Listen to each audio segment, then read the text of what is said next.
Joe, you have no arms. You're watching the Dreaming Insomniacs, the podcast, and we're doing our top movies of 2023. I'm here with Chile the Bad Man. Check out his music; it's in the description. How you doing, man? What's good, my boy? Happy to have you here. Happy to have you here. Wouldn't be Yeah, your I'm happy first to time. be here. Yeah, it's me and my boy Felix. I don't know how to flip the camera. Oh shit. I'm chilling with my seal friend. You probably can't see him. He's tucked underneath the rock underneath there. My new seal friend Felix. He literally just named a seal that he found. But how often do you see a seal, right? I see him every day over here. That's pretty cool. Yeah, I got a nice little view like that. Felix is chilling down in there. It's a fun time. Nothing but. Keep trying to give him some of this beer, but the motherfucker doesn't want to come close to me. Asshole. So, on the guideline I have, we tried to do this yesterday, but it didn't work out. That's okay. We on did? The guideline I have, the first thing we were going to talk about was the Golden Globes. Fucking horse shit. Absolute fucking horse shit. Bomba clot. Bomba clock. Bunch of fucking shit. Worst Golden Globes ever. Yeah, they're kind of missing without they're missing something without Ricky. You need Ricky Gervais. You do, yeah. Well, I don't think they're gonna hire him again after 2020 though. Hey, they let him win. They let him win, but they didn't let him host. The Last of Us got robbed. That's the only thing I'm mad about. And Oppenheimer. Oppenheimer, I'm really mad at. Why? Because it won a lot. Yeah. I liked it. It was long, but I liked it. Overrated. You could skip the first hour, watch the middle, and then the end is kind of just like bleh. Yeah. I mean, I think it's more of a character piece on the guilt he felt for creating what he created. And he tried to warn them, hey, like, maybe you shouldn't do this. But they didn't fucking listen. People go mad with power, you know? Yes, they do. It's very important for right now. So it may not have been like a, an action-packed fucking, like, blockbuster film, but I don't need action-packed. Fuck action-packed. It was an informative piece I think we needed. It was a little too long, though. I do agree with that. A little too long. But Nolan's notorious for long. Yeah, I mean, out of all of his films, like, I've since Dark Knight Rises, I've sort of skipped, like, Interstellar, Dunkirk, all those movies that he's done. I'm one of the few that actually loves Interstellar. I haven't seen it. Like, I understood it right away, exactly what the hell was going on, but I mean, it's just flawlessly directed. I like. I think if we're not including Batman, I think my favorite of his has to be Inception. Inception, fair enough. Okay, mine has to probably be Memento. That's another great choice.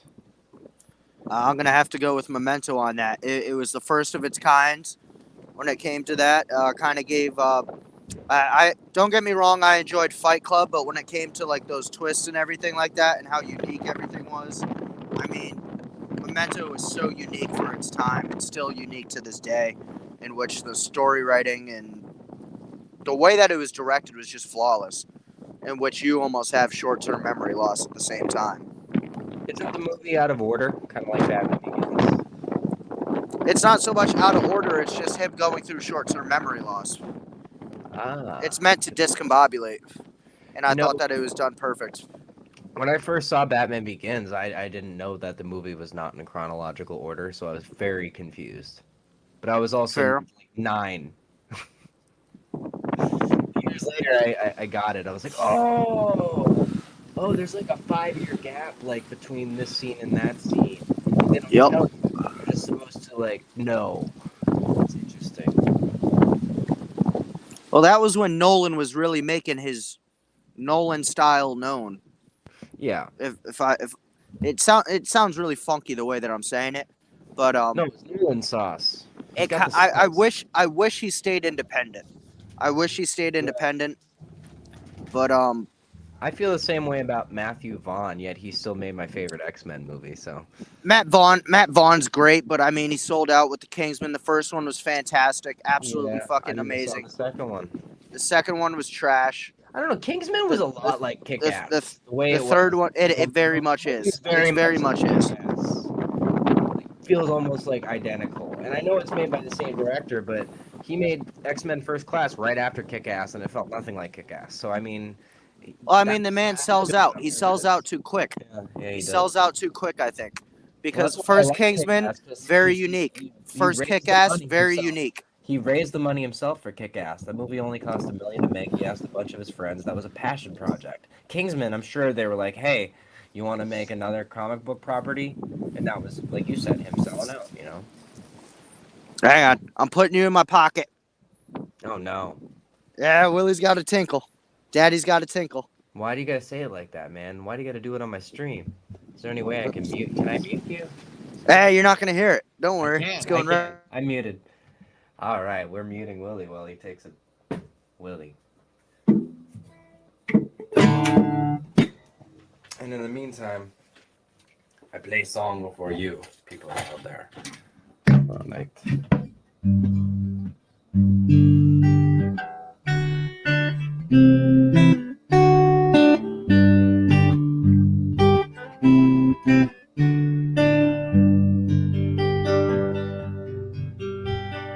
William takes a pee outside, and if he gets caught, he will be in trouble. All right, I'm unmuting you. But I'm not in trouble, bitch. I gotta say, peeing in the ocean is very poetic. Yeah, well, the fish do it all the time, man. Fish do it all the time. So, how are you doing? Oh, dude, I'm great. I'm getting a little tipsy here. A little tipsy. I'm on beer 3 and a bunch of shots down, so we're doing pretty good. It sounds like a pretty sounds like a problem, man. You should have that checked out. Yeah, well, I mean, hey, man, nothing better than sitting by the ocean and peeing, drinking, and you're in Eastern podcast. Standard Time, like me. It's only 12:42 p.m. Like, you know, it's not 5 o'clock somewhere. Yeah, it is. Maybe 5 a.m.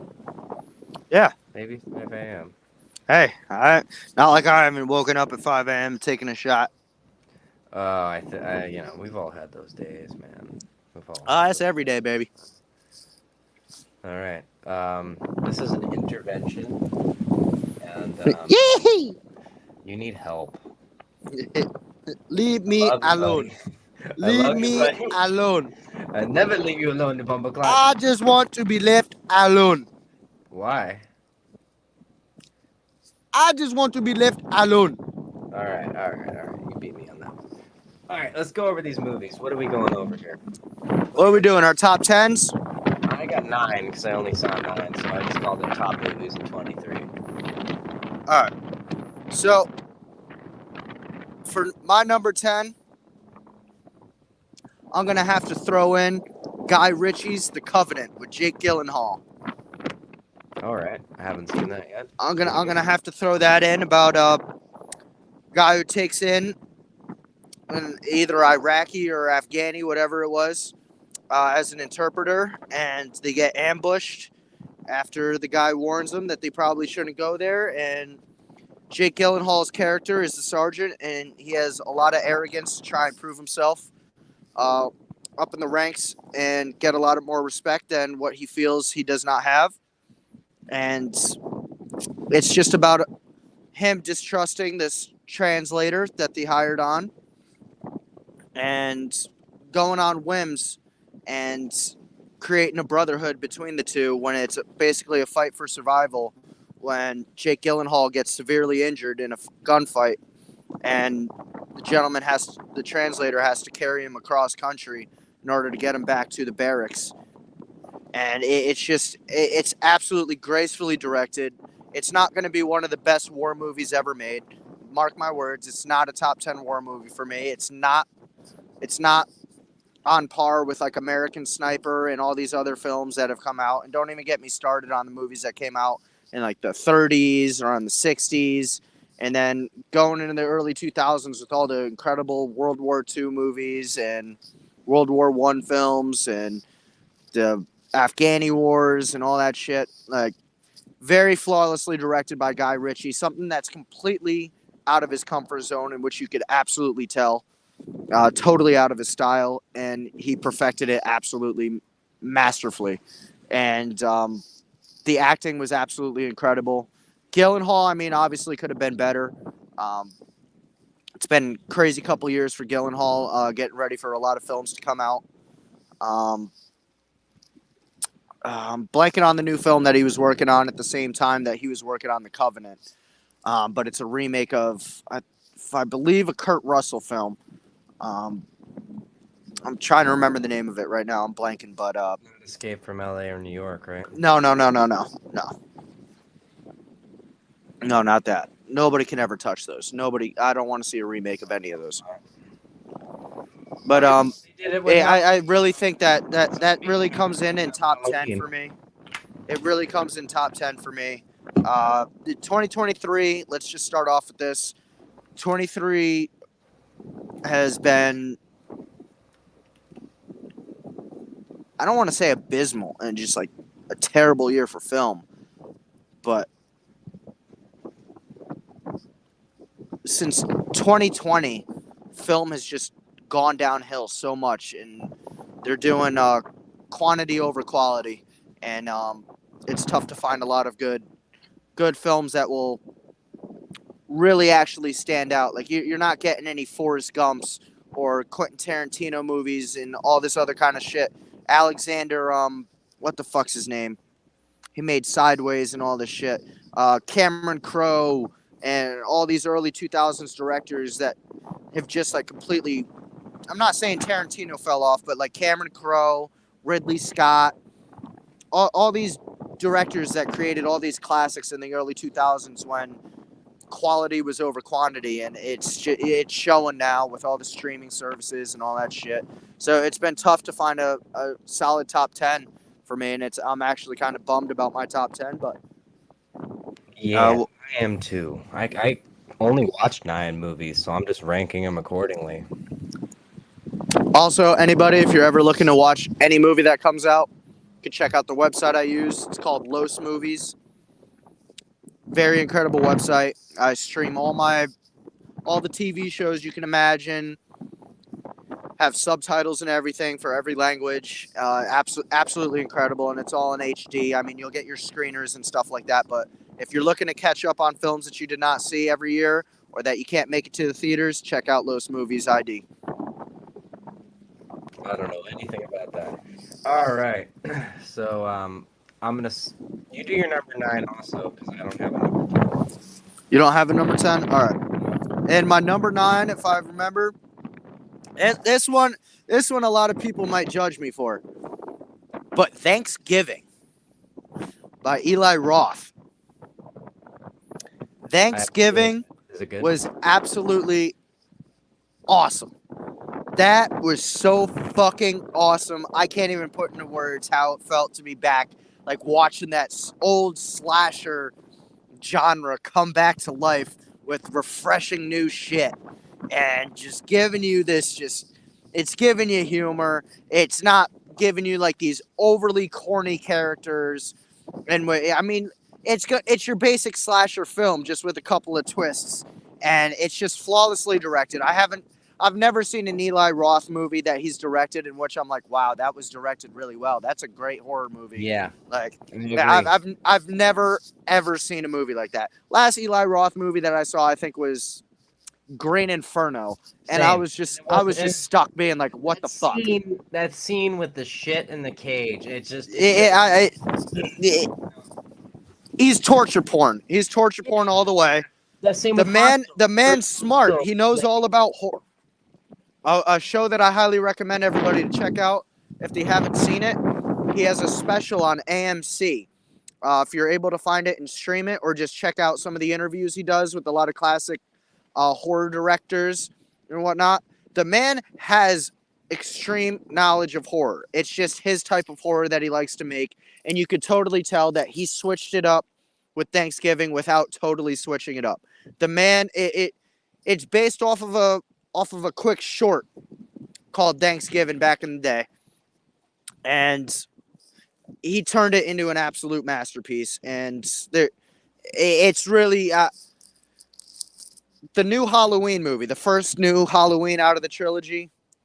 I loved it, and then the rest of them sucked. This feels like what I should have been seeing from the rest of the trilogy from Halloween. It is so awesome. It's Halloween, but on Thanksgiving. Great twists. It's just, it's fucking awesome. It is so awesome. And the direction, absolutely flawless. It gives clues. And like, if you watch it a second time with your buddies and you watch it stoned, you're going to be looking like that Leonardo DiCaprio meme from Once Upon a Time in Hollywood, where he snaps his fingers and points at the TV, being like, ooh, ooh, ooh, ooh, ooh. Like, you're going to, it's a fantastically directed film and well written as well. That's going to stick in for my number 9.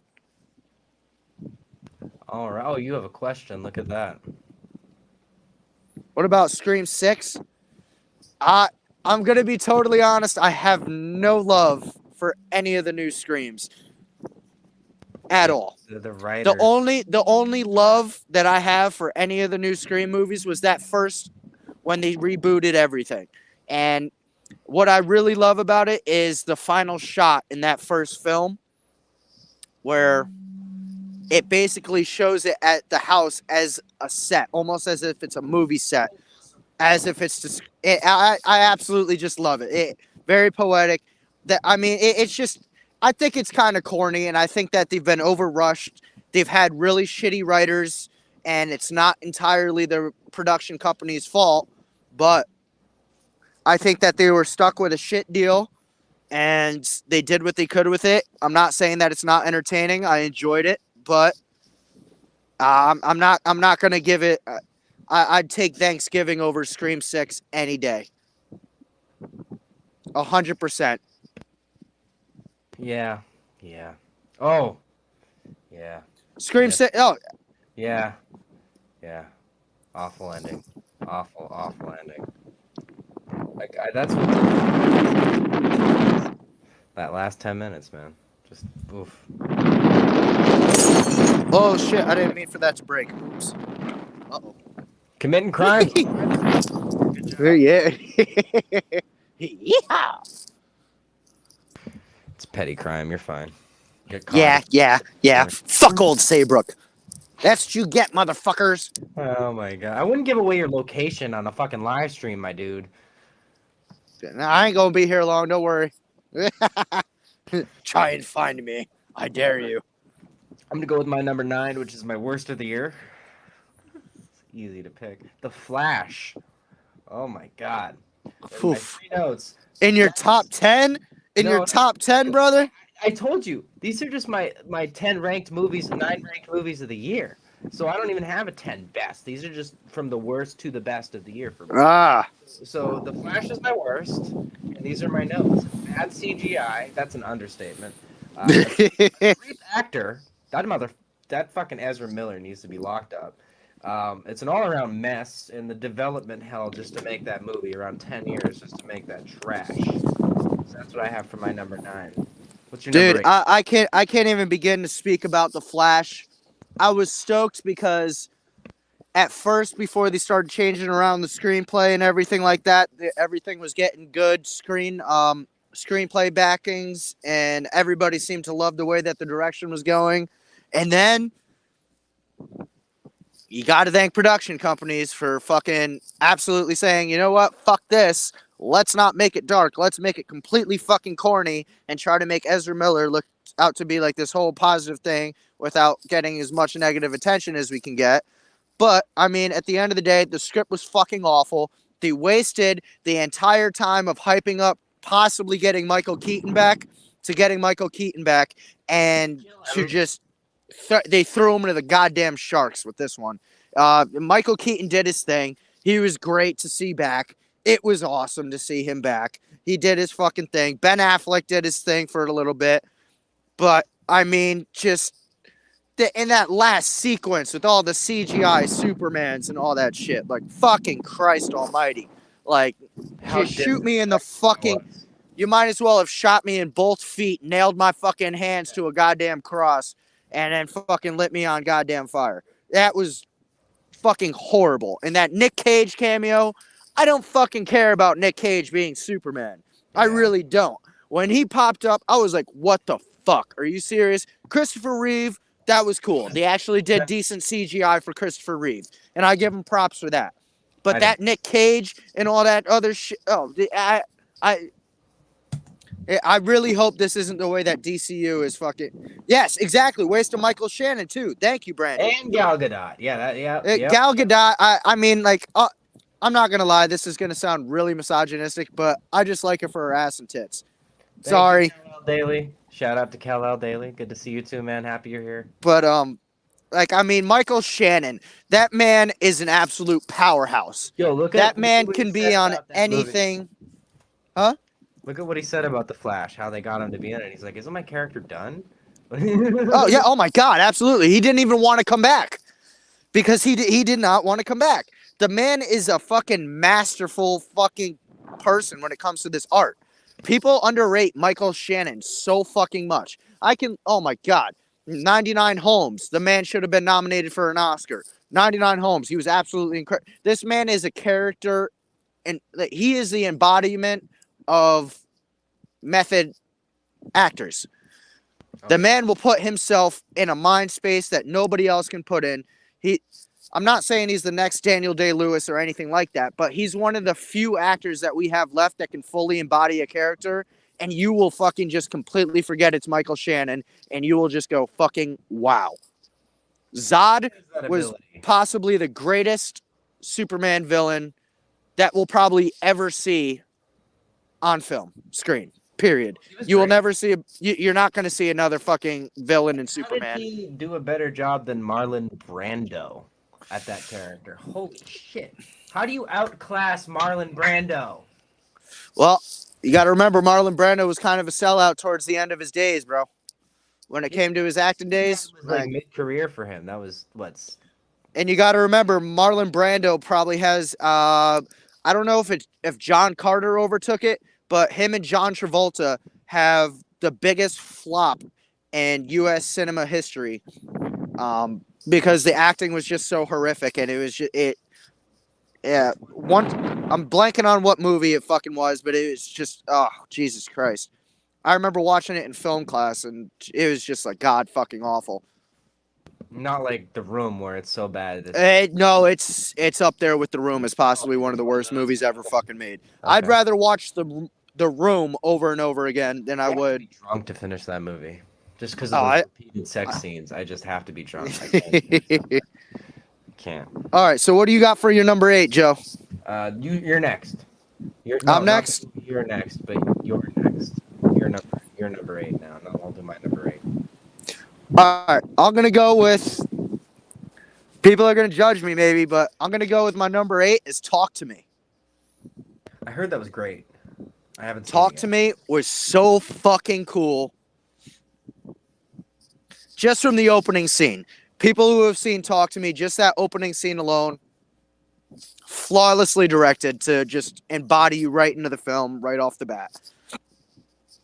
Perfect. Good shit. It's too? I wouldn't say it's like fucking scary, but it's completely intriguing. You're completely fucking like invested in what the fuck's going on. It never lets up. Once you get that foot on the fucking gas, it does not fucking let up. And it's just like, it has plenty of horrific scenes. But I mean, like, just the way that it was directed, and like having all these kids that like I just haven't heard of come out of nowhere and just put on the performances that they did without making it one of those corny fucking horror movies. Like Thanksgiving, that's considered like one of your corny slasher movies. This has like a fucking really unique style to it, really unique fucking idea of what they want to do, and they did it really well without fucking overcompensating for what they have. They did exactly what they needed to do. That entire production team, the special effects, the young kids that were the actors, they all did fucking fantastic job. And it was definitely one of the most intriguing movies that I've seen definitely in the past 6, 7 years. No doubt about it. Very fucking intriguing film. Good shit, man. That's awesome. It, That's no, awesome. I'm not one for like jump scares or anything either. Like jump scares aren't gonna fucking do me anything. Like I'm gonna be like, whoa, that's fucked. I'm not gonna be like, holy fucking shit, that was cool. I just don't get like that with films. But Yeah. I mean, like I'll do it in like Korean films. Certain Korean films, my jaw will drop. But with like American cinema, for some reason, I just like I already know what to expect. I already know the intensity that I'm going to be expecting and all that sort of stuff. Because I read into stuff like you do before I go and see it. And You got it. I You got mean, to. this is one where I read into and it actually fucking delivered a punch that I was not expecting. Like, I enjoy films in which I can read into it, not looking for spoilers or anything, but reading into what the pre-screeners and all these other people are saying about everything like this and all that, and talking too much about it, and maybe even giving a little spoilers away in like their comments and shit like that. But I mean, for one in which you're expecting one thing, it definitely hits you with quite a few punches in which you're like, yo, they actually did really fucking good on this production. And I mean, A24, they just got to keep pumping this shit out, man, because they're A20. Dude, I can't speak too. Jesus Christ. I just have no words to even describe the shit that A24 has been putting out for the past 10 years. It's been absolutely incredible. One of my favorites by them is definitely Green Room. Oh, hell yeah, Patrick Stewart. Patrick Dude, killed it. Stewart, Anton And Yelchin, rest in and peace. I'm blanking on the dude's name who is the fuck. He's like a little smaller part, but he was part of the director's first. Amazing. He was part of the director's first film. I don't know if you've ever seen it, but it's called Blue Ruin. Yeah, I've heard of that. I do And believe it's the same. The main guy, right? The main Yep, character. but he plays like he Anton plays the Yelchin. second. He plans the not Anton Yelkin. Oh, Yelkin. Sorry, I said Yelkin. I'm not talking about Yelkin. I'm talking Yeah. about he kind of has a beard and he's Patrick Stewart, second-hand man in Green Room. Oh, He plays the main character in the director's first movie, Blue Ruin, and it is one of those super quiet films where there's not a lot of talking, like Drive, but when shit happens, it'll punch you right in your face, and you're like, whoa, okay. You're gonna hate me for this. I've never seen Drive, Yeah, you go fuck yourself, buddy. so it's worth watching. Yes. All right. I was just not. I wasn't. I was like 12 or 13 when it came out, so I wasn't mentally there and ready for it. Now I am. You know. Absolutely incredible film. I'll have to check it out. All right, my number 8. It's because it put me to sleep, man. It's Evil Dead Rise. I have no interest in going back to actually Horrible. the film. It was so boring that I fell asleep. So that's my number 8. It's not as bad as The Flash, but it's still pretty fucking bad. And I could just loop that in with my number 7, which was Mission Impossible: Dead Reckoning Part 1. The movie was way too long, uneventful, really, just too much mindless action, which I don't usually say for a Mission Impossible movie, but it was too much. I'm sorry. The whole fucking train scene went on for way too long, and I've had it with Mission Impossible and Tom Cruise. Glad that the next one is the last one. What's your number 7? Well, I just want to go back to Evil Dead real quick. Okay. I went and saw that in theaters, and the first new one of Evil Dead of the reboot The one knocked my socks off. Knocked my socks off. That was great. And, that was awesome. And sorry guys, you're looking at my cigarette pack. I'm sorry. That knocked my socks off. So I was going into this like really excited. Give me 1 second. I gotta light this up real quick. Is that a joint? You know what? The Dreaming Insomniacs are 420 friendly. Enjoy. I'm stoned right now too. It's alright. I was expecting some good things to come from Evil Dead Rises. And I ain't gonna cap. 10 minutes in, I already knew it was gonna be a disaster. Already fucking knew it was gonna be a disaster. And then, I mean, the woman who played the mother, she was great. She did her thing. That's all fine and good. But there was only one scene that really fucking stuck with me. And I mean, it wasn't even that fucking like, whoa, that's fucking happening. That's cool. No, I'm not even going to get into it because, like, I don't want to spoil it for people that actually want to see it because some people may like that shit. So, but yeah, cash grab galore. Yeah, yeah, that's about right. Who even directed it? I'm gonna have to look this up. Hold on. It wasn't the same dude from the first movie because the dude from the first movie directed Don't Breathe, and I really enjoyed the first Fede Don't Breathe. Alvarez. Fede Fede Alvarez. Alvarez, yeah, Fede Alvarez directed the first movie. Lee Cronin. What else has Lee Cronin made? He wrote and directed Evil Dead Rise. 50 States of Fright. That's a TV show. He did 2 episodes of that. Hole in the Ground, Minutes Pass. He has like 4s and 6s out of 10s in his entire filmography, Yep, and he hasn't done much. Okay, that's why. production company, That's exactly production why. company. That's exactly why. That guy sucks. All right, so we're going to number 7 now. Yeah, you're number 7. I already did mine. All right, this one I've already spoke on. Oppenheimer. Oppenheimer, it was great. Don't get me wrong, but I mean, if you rewatch it, you could skip the first entire full hour. It's just a character study movie, and I mean, I get Christopher Nolan switching it up and doing things that he hasn't done before. It's all fine and good with me. I love Christopher Nolan. Loved everything that he's done.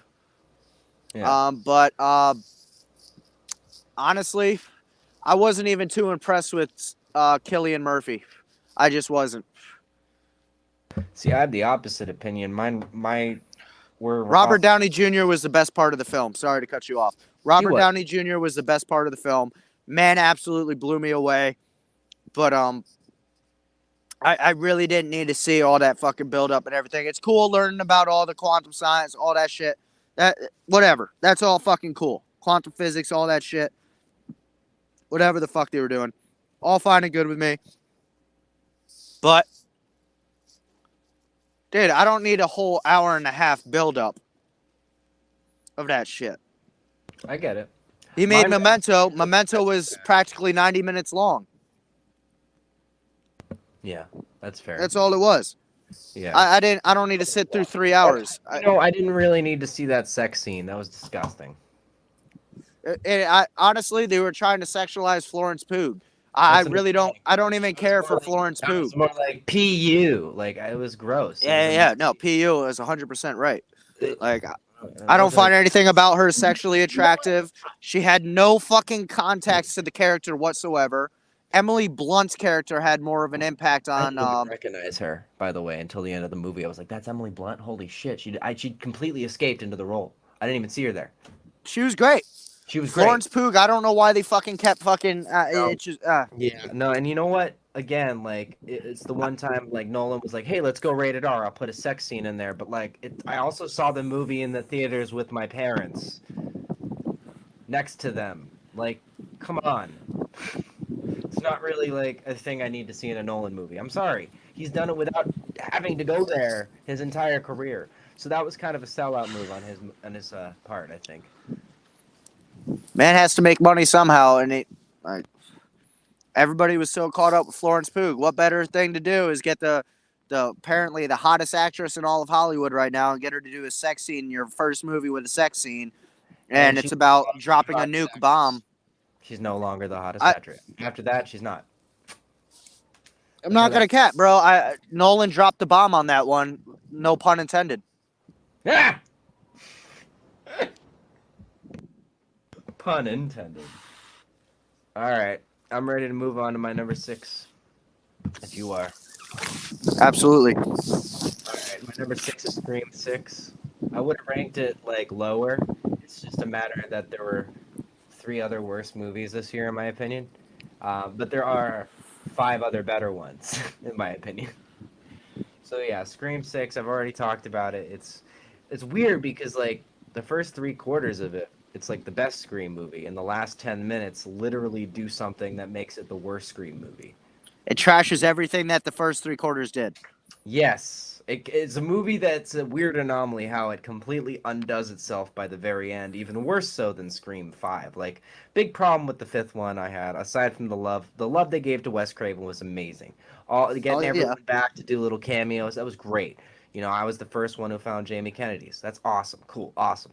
But Scream 5 also had that fucking stupid shit at the end where like she's like, "The torch is yours, bitch," and she kicks her back to the stove and she turns on the stove with her hand and then, see, that would never happen. At least the yeah. You and first I talked Scream. about that. Yep. Yeah, we did. The first Scream was grounded in reality. That felt fucking real. It felt like two fucking psychopathic gay men who wanted to take over the entire town and fuck up everything. Pretty much. And they almost succeeded by framing the dad and Sydney and everyone else in the process.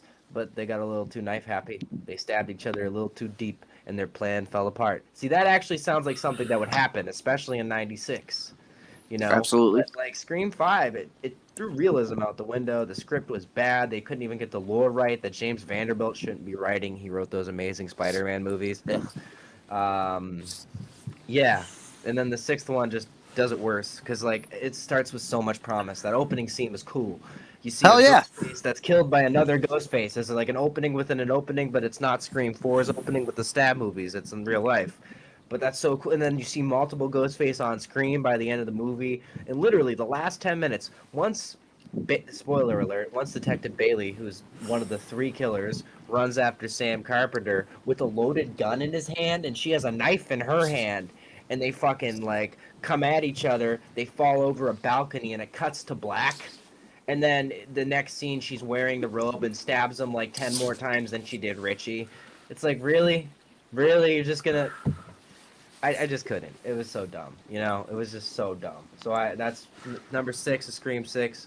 Like I said, if there wasn't 3 worse movies in my opinion this year, it would be at the bottom. Very fair. All right. What is it, my turn here? Yeah, it's your turn. All right. So then after Oppenheimer, I'm gonna have to go with Dream Scenario. Isn't that Nick Cage's new movie? Nick Cage's new movie. And I honestly can't even talk about it because I know not many people have fucking seen it. And I just cannot spoil a goddamn thing. Facts.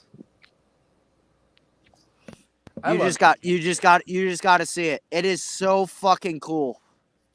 It is so unique and so fucking well edited and so well the special effects, the editing, the direction, and just Nicolas Cage just not going over the top. Like they're not giving him the reins to just go like full fucking Nick Cage. They wanted him to act, and it's just and I believe it's another A24 film too.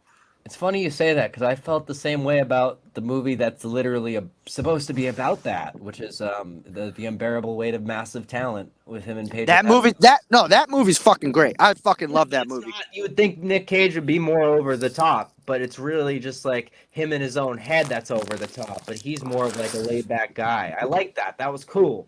That was cool as shit. Well, for all you that have not seen Dream Scenario, go and see Dream Scenario. Make up your own opinion. Go and fucking watch it. It's definitely a fucking must see of the year. Easily in my top 10, without hands of a doubt. No problem. And Unbearable Weight of Massive Talent, huge one for 2022. 2 great Nick Cage movies right there. Pedro Pascal, shout out to my Chilean brother Pedro Pascal. Should have won. Should have won. Yeah, should have won for Last of Us. Very pissed about that. I think he took it like a champ, though. I don't think he was actually upset. I watched the video. No, he wasn't upset. He was playing along. He's a good sport. Look at Kieran. He never thought he'd get there either.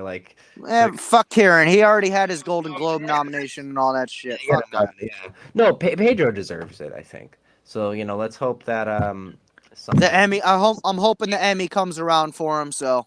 Yeah, me too. He deserves it. That was a fucking. He made Joel. I mean, who played Joel in the video game? It was one of those guys. It was Troy Baker, I think. Troy right? Baker. Yep. And Troy Baker actually, spoiler alert, makes a fucking guest appearance on about, I want to say 2 episodes late in the season. That is cool. That is awesome. But I can't speak enough about The Last of Us. It was so impeccably made. Troy It is just something really cool in Arkham Origins where he played a younger version of Mark Hamill's Joker, and he did a yep. really good job. He did a really good job. And just wait until you see him actually on the big screen with The Last of Us. The man fucking goes all in, and it was so great to see him. It was so great to see him praise Pedro Pascal for his performance of Joel.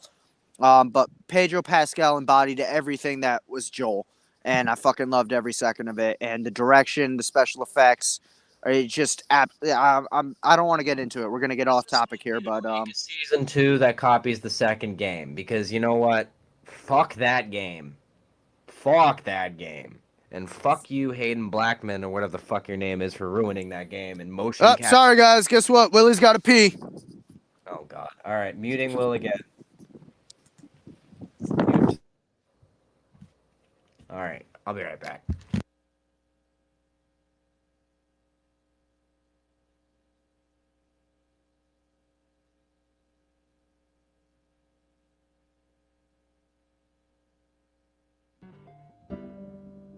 Billy D. Willie.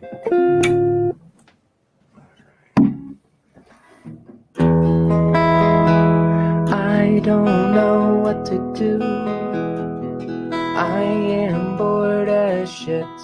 I am playing my guitar from 1957.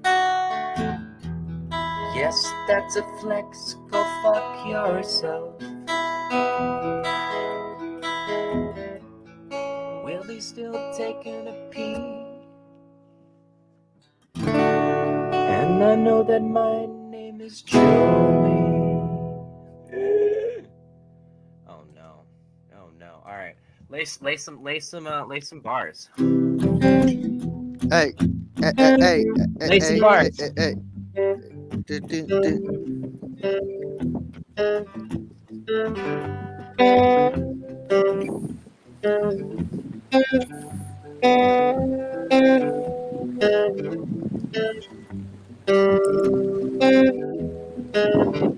I'm just sitting here and I'm sitting on the beach and I really don't care.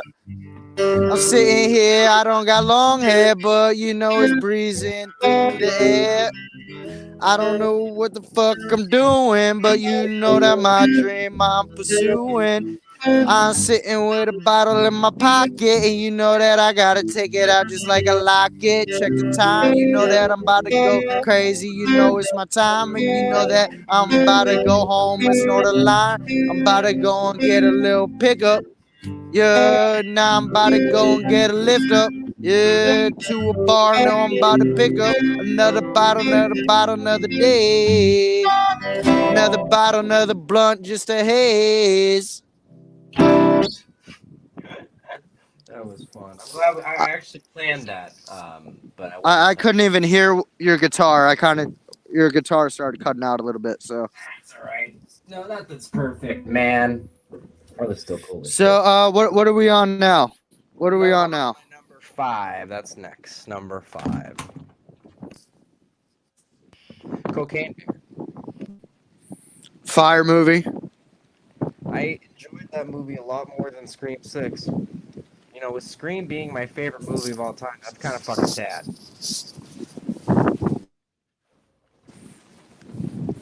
I mean, no, Cocaine Bear, bro, really fucking did its thing. Yeah, I mean, Elizabeth Banks hasn't been allowed to direct since, well, no, Pitch Perfect 2, but really since movie 43.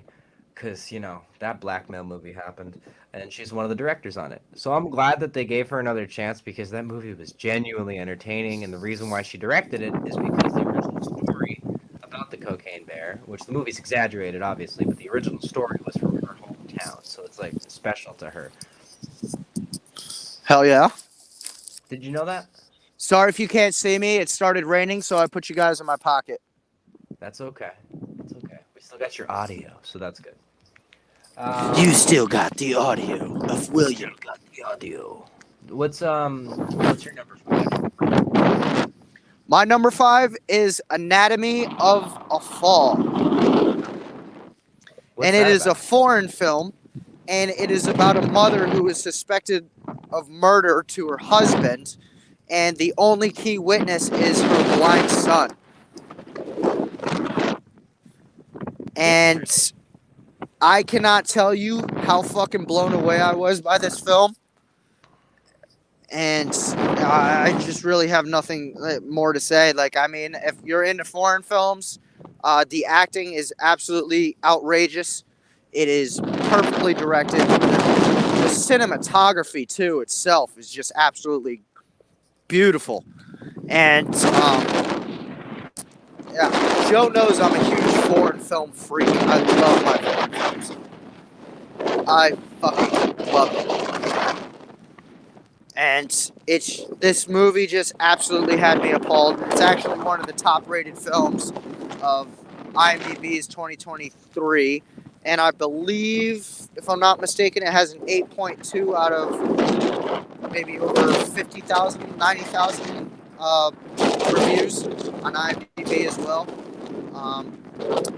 And it was nominated for Golden Globe for Best Picture of the Year. Shit. It's absolutely incredible. There's nothing that I can't say bad about this film. Huh. That's awesome, man. I have no idea what the fucking lead actress's name is, but holy shit, does she fucking do a good job. And the kid that plays the blind son, I'm telling you guys, it might even be your guys' favorite film of the year for some of you if you're able to read subtitles. That's awesome, man. That is awesome. I'm gonna have to check it out. Oh shit, I just slipped. Oh shit. All right, so my number 4, we've already covered on your side of things. It's Oppenheimer. I appreciate the message, like I was saying earlier. I pretty much said everything I need to say about the movie, so we can move through that one and the next one very quickly. Because my number 3 also has to do with me liking it for the message, which is Sound of Freedom. I appreciate that movie. It needed to come out. I know they held it for 5 years. Good shit, man. Very underrated film. Yeah, so I put that at my number 3. So if you want to do your 4 or number 3 in a row too, you can. Hang on. Gotta take my phone out of my pocket. Right. Alright,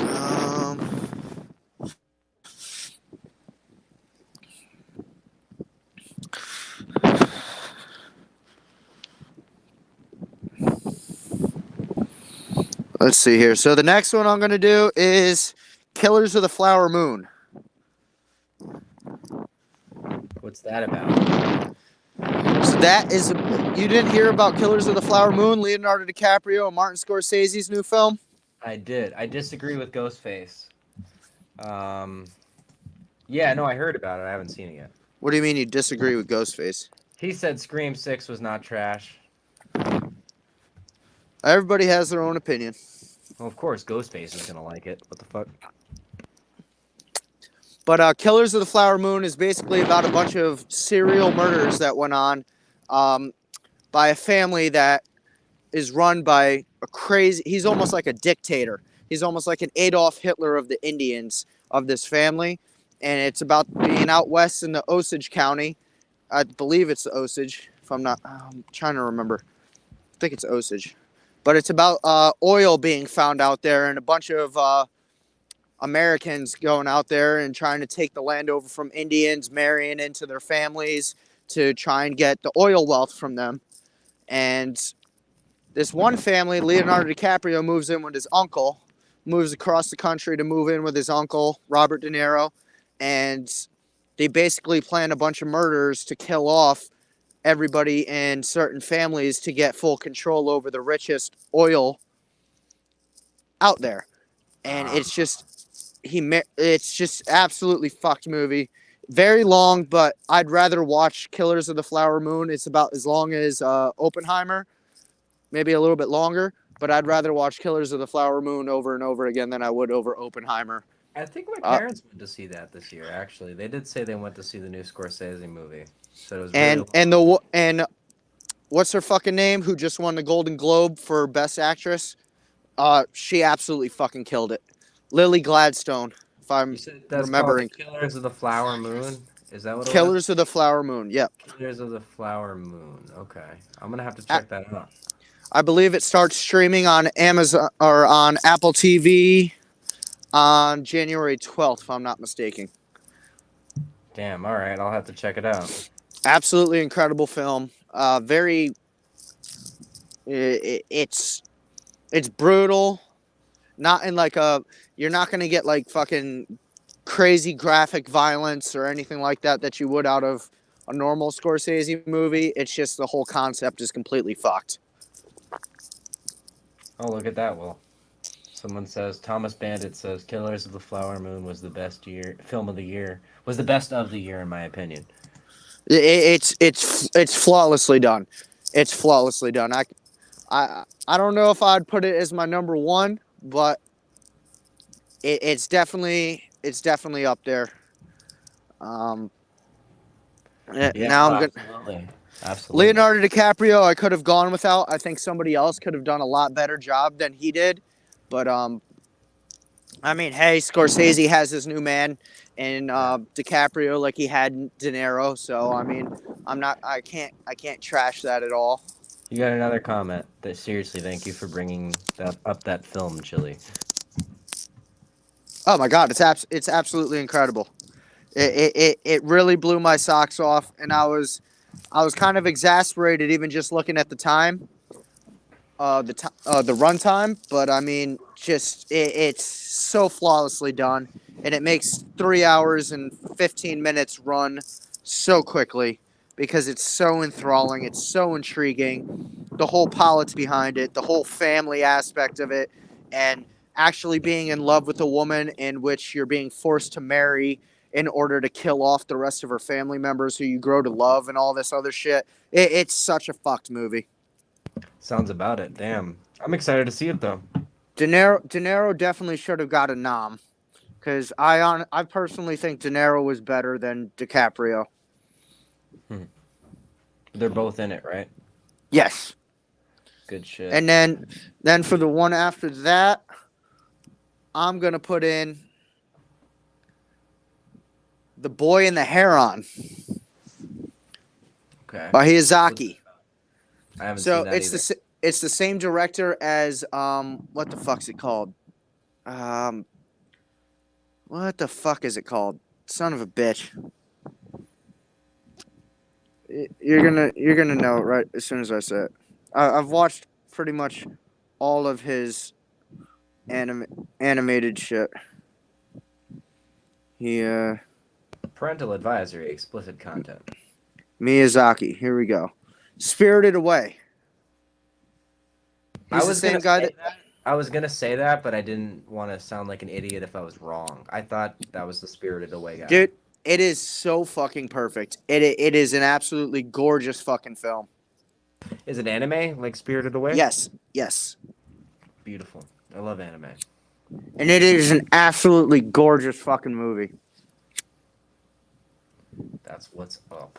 That is what's up. I love It's not it. one of those fucking weird ones that he's made like Spirited Away, where Spirited Away, dude, Spirited Away still gives me nightmares. But, Why? dude, it's just something. I watched it on Shrooms one time, and I just have not been able to watch it since. Sounds like a bad experience you had. Oh hell yeah, that movie scared the shit out of me. And I've seen that movie millions of times. But I mean, everything that guy Miyazaki's done is just an absolute masterpiece. The man takes his time. I mean, the animation department does its thing, and it stays true to exactly the look that they're still trying to maintain. And Yeah. I mean, the script is just absolutely amazing. The voice actors that did it in America. I mean, I watched the Asian version first before they released it out into the U.S. and I watched it with subtitles.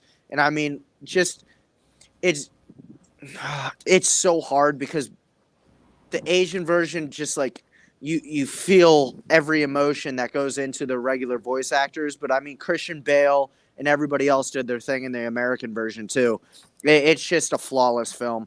I really can't fucking speak any more highly of it. It's one of my favorite movies of all time, easily. Love it, man. That's awesome. All right, we ready to move forward to the last two? Last two, I think still got three. Oh, oh yeah, because you're one beyond me. All right. All right, let me see here. Yeah, I have three more. All right. So go ahead. You hit us with the last two, and then I'll hit you with my last three. No, you hit me with your last, the third of the last, and then we'll do the last two back and forth. Say that again. Hit me with the next one, then we'll do the last two back and forth. Okay, so my last one is before Joe goes again. It's called Past Lives, Okay. and it's directed by Celine Song, and it's a bunch of Asian actors and one non-Asian actor. And it's basically like this love story that goes back after 20 years and stuff like that. They used to be like best childhood friends and everything like that, going back in the day, back when they were in Asia, before they immigrated from like South Korea and shit. And then like 20 years later, they pretty much come back together, and he takes a trip out to go and see her, and he wants to propose like his love to her and all this shit. And then he finds out he's with another woman, or she's with another man. I'm sorry, and it's just an absolutely harrowing tale of fucking love and friendship, and it's flawlessly directed. Some of the best cinematography I've fucking seen this year, and like probably the most realistic romance movie I've seen in a good long time. Since Blue Valentine. Right on. That's awesome. I'm gonna have to check And that out too. it's goddamn fucking amazing. It is so flawlessly acted too.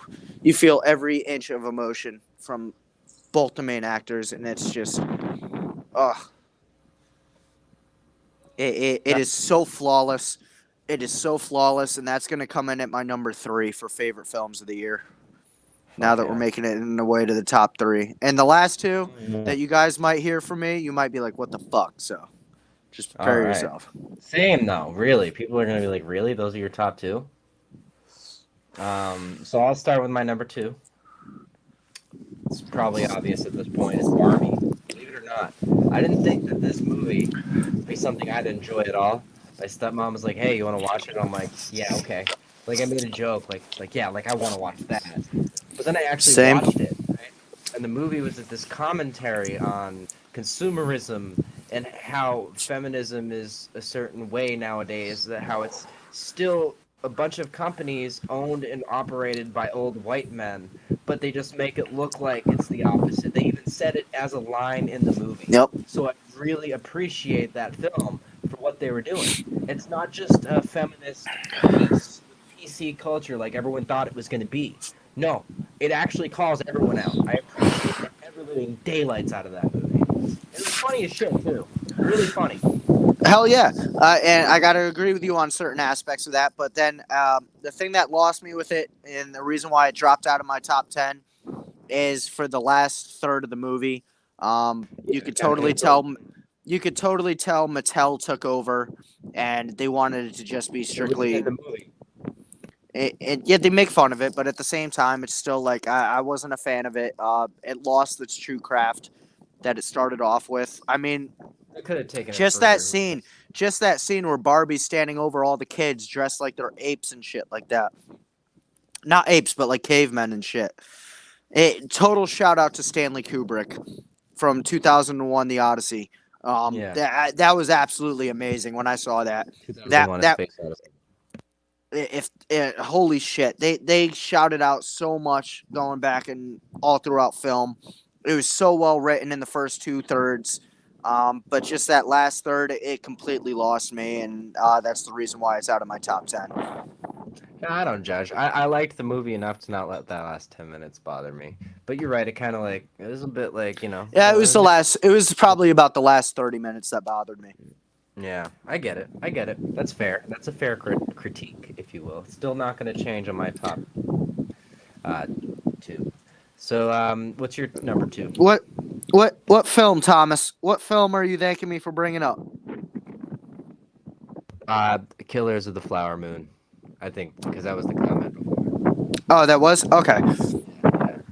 I accidentally clicked that. I read it to you earlier when you weren't looking. But yeah, what's your number two? What's my number two? My number two. Everybody might fucking be like, "Oh, you're hopping on the fucking no pun intended here." Everybody might say I'm hopping on the gravy train on this one, but Saltburn. Yeah, you're the second Saltburn person is this week who told me to watch that. Saltburn is coming in as my number two. Saltburn, sort of predictable depending on how you are as a viewer, but holy shit, was that movie fucking entertaining as fuck. Barry Keoghan, wow. Holy shit, fucking wow. If I could give Best Actor to an actor in a motion picture for Golden Globe, I would have given it to Barry Keoghan. Barry Keoghan, however you pronounce it. Yeah, absolutely fucking flawless performance. Beautiful fucking cinematography. The dude that played what's his fucking name in Euphoria did his fucking thing, man. Absolutely impeccable. It's like a mix of fucking the talented Mr. Ripley mixed with Call Me by Your Name. It is so fucking flawlessly directed, flawlessly acted, and my God, do I got to give props to Rosamund Pike as the mother. Holy shit, dude! The acting was just so fucking out of this world. The direction, the screenplay, everything was perfectly written. I can't say anything more positively about fucking Saltburn. It is full of fucking what the fuck moments, full of social anxiety that, yeah, I just can't, I don't even want to fucking go into it that much because it's just, the movie is appalling on its own. Go and see Saltburn. You will not be disappointed. You will be like, what the fuck? You may be like, what the fuck at the end? Like, seriously, that's the way it's fucking ending? But there are people like that out there, and it's fucking horrifying. The movie is horrifying, but it's also such a fucking pleasure to be able to see a movie like that takes risks like that. Because you don't see a lot of risks being made like that when it comes to film anymore. You talking about Saltburn? Yes. Okay, I'm gonna have to check it out. Where is that on again? On my website, losmovies.com or losmovies.id. No, I mean like what? Is it on like Amazon? Beats me. I don't pay for any services. I just go and stream. Cheater. He's a pirate, everyone. A pirate, damn it. The Chilean pirate. That's me. The Chilean pirate. Arg, matey. Arg. Oh, another comment. Look at that. Thomas Bandit says Saltburn is also another amazing film. Emphasis on amazing. Thank you, Thomas. Thank you, Thomas. People fucking, they're all looking at it. They're reading all this shit about Saltburn and everything. They're like, well, what's the controversy about all that? If they watch the film and they see the scenes and they see the buildup from the social anxiety to further on point that I can't say, but it's just Barry Keoghan did a fucking absolutely amazing job with that character, and I wish the kid fucking won a Golden Globe. The man last year was absolutely incredible in Banshees of Inisherin. Holy shit, the kid's fucking gonna go somewhere. The kid will win an Oscar, and let me also throw this in there. That kid is a fucking incredible Joker as well. All right, you know what? Fuck this dude. Falafel Dragon Fan 101. Fuck you. Oh, hi, Joe. Not me. What are you talking about? I'm nothing. Oh, really? No. They are my enemy. My sworn enemy is Jackson Marquise. So my number one might come as a shock to everyone here. It's a movie you should all watch. It's really funny. Unfortunately, the only downside about it is the Matt Rife controversy, given that he's in the film. So let's try to ignore that for a minute and just look at a movie where him and Jamie Kennedy play stand-up comedians.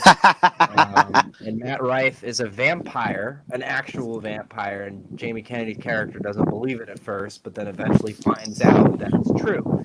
It's called Don't Suck. It's very Yes. funny, very entertaining, has a great cameo from Carrot Top and a bunch of other amazing people that you know and love. I mean, dude, Don't Suck was genuinely probably, I don't know, because Jamie's always kind of played not goofy characters. I mean, he's done good at like Criminal Minds playing that dark serial killer, but like usually he's more lighthearted, right? In this movie, he can be too, but he plays this layered character that has this emotional maturity and like something Yes, he happens does. to him, and it's in the way he fucking does it. It's so convincing, and it's his best role. It's his best fucking role since Scream. Seriously, it needs more love. That movie. Don't Suck is my number Very one. true.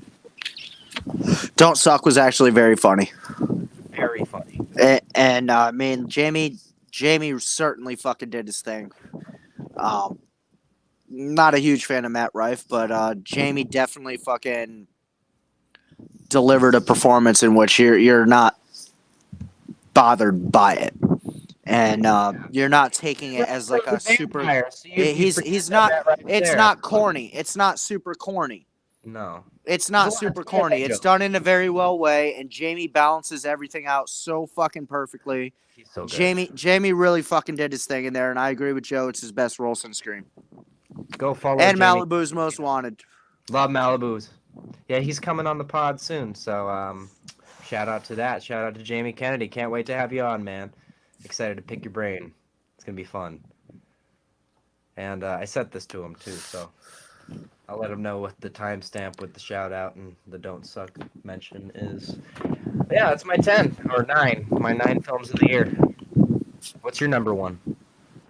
And my number one, everybody's gonna fucking.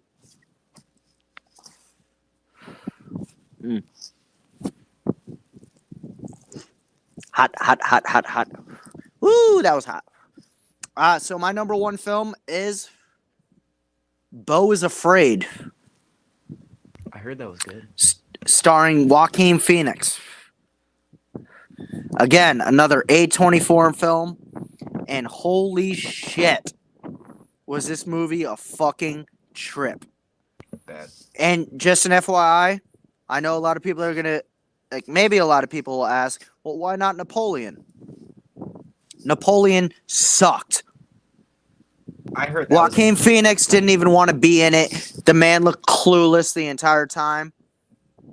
Sounded confused the entire time. Wasn't even based on Napoleon, truly. It was based on his fucking wife. I want to see a movie about Napoleon. And Steven Spielberg's miniseries that's going to be coming out within the next 5 years. That is the Napoleon I'm looking forward to. Ridley Scott has officially fallen off. I don't care for any more of his movies. Alien Covenant was really rough. And so I'm gonna watch his next film, Gladiator 2, just because. he's making a Gladiator too. All right. Let's Yes. give it a chance. Let's give it a chance. Yes, Denzel's starring in it. So is Pedro Pascal, You're gonna and see, what's his name from After Sun?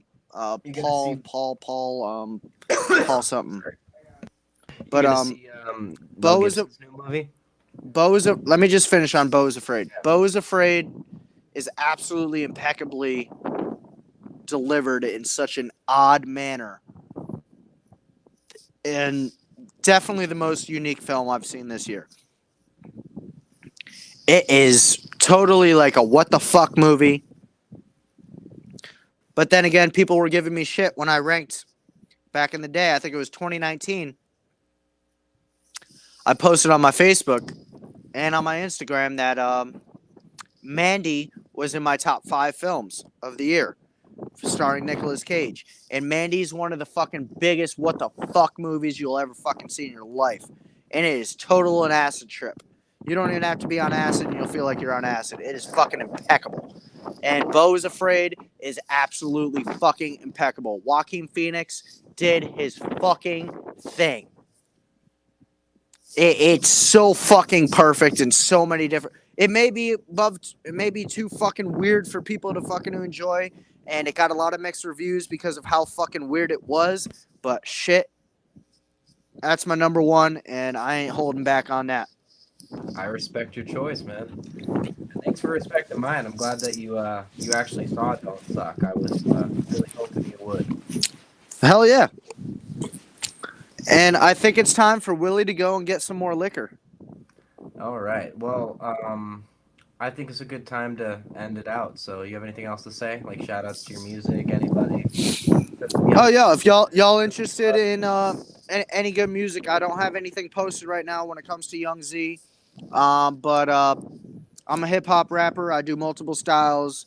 I'll do trap rap. I'll do '90s grime. I'll do like the '90s New York grime because I know a lot of the dudes that did it. I'm in contact with a couple people from the Fugees. I know Lauryn Hill. I know Wyclef. I know Freeway from 1-900 Hustlers. Fucking back from we're talking Jay Z days when Jay Z had his fucking group. Um, I know Beanie Siegel, and then I know so many people. Vinny Paz from Jedi Mind Tricks, um, and from Army of Pharaohs. I know Bing Bong. I know so many people, man, and I throw myself out. I have multiple music styles. No Young Z music's being released yet. We're waiting on that. We're waiting on the EP. It's coming. It is coming. It is coming. Uh, Feel free to go. Joe will drop a link. I'm sure he'll share it on his Links are in the description. social media. But right now, I do not have access to my SoundCloud right now because I'm on this and I don't want to leave it. So Links are in yeah, the just description here. just YouTube. go and check out the music. Like I said, I got all sorts of styles. I got EDM, I got house, I got rap, I got I got one pop rock song going right now. And I got a bunch of fucking Afro vibes too. Like I'm all over the place. And just stay tuned, get ready. Music videos definitely coming soon. This coming January or this coming January. Holy shit, I drank a little too much. It is January. It is January. It is coming by the end of January. Don't judge me. Leave me alone. I need Ah, more man, it's a liquor. good plug for you. We're helping you out here. Yeah, go check out the links. They're all available in the description. Chile the It's Bad Chile the Man. Bad Man. Yeah. And thanks for coming here, man. We appreciate having you. I come everywhere. I knew you were going to take All right, stick around just for a minute after the stream once I end it. This has been the Dreaming Insomniacs, the podcast, and I hope you guys have a great rest of your day.